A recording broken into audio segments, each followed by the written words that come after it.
Assalamualaikum warahmatullahi wabarakatuh. Saya Ahmad Munafar dengan NIM 220404505028. Dalam kesempatan kali ini saya akan mereview film dengan judul Gara-Gara Warisan. Guna untuk memenuhi tugas mata kuliah dasar-dasar psikologi sosial. Adapun poin-poin yang akan saya identifikasi yakni terkait dengan persepsi diri, persepsi sosial, atribusi sosial, sikap sosial, dan juga prasangka sosial.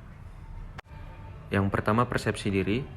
Ini tercermin pada menit ke-109 dalam film Gara-Gara Warisan, ketika Laras menyatakan bahwa dia tidak dapat mengolah guest house dan juga panti jompo secara bersamaan, sehingga dia memutuskan untuk menyerahkan urusan guest house kepada kakaknya, yakni Adam. Yang alasannya karena Laras menganggap bahwa ia tidak memiliki kemampuan yang cukup untuk mengolah baik kedua hal tersebut secara bersamaan. Selanjutnya terkait dengan persepsi sosial, ini tercermin pada menit ke-88 hingga 89 dalam film tersebut. Pada adegan yang pertama itu, Laras mempertanyakan apakah keluarganya bisa disebut sebagai keluarga ketika sang ayah melakukan apapun demi Diki, dan juga Adam menanyakan kepada sang ayah dia harus melakukan apa lagi agar dianggap anak oleh sang ayah. Karena Adam dan Laras berpendapat bahwa sang ayah pilih kasih dalam menentukan sesuatu, karena apapun yang ayah lakukan semuanya demi Diki, si anak bungsu, sedangkan hal tersebut tidak mereka dapatkan dari ayahnya.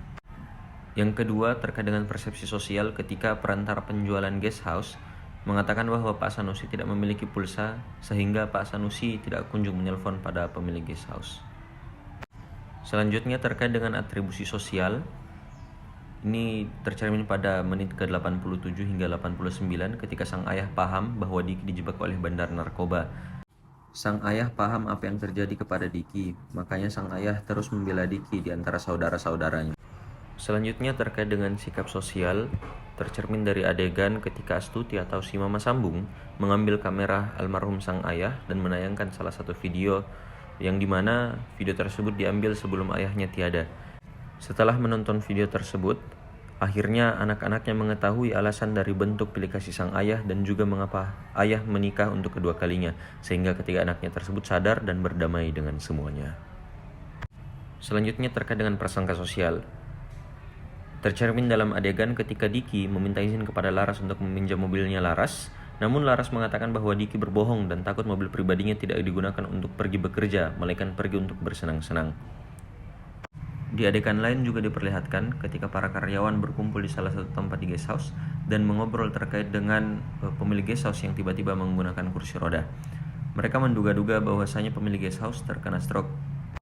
Adegan tadi tayang pada menit ke-75 hingga ke-76.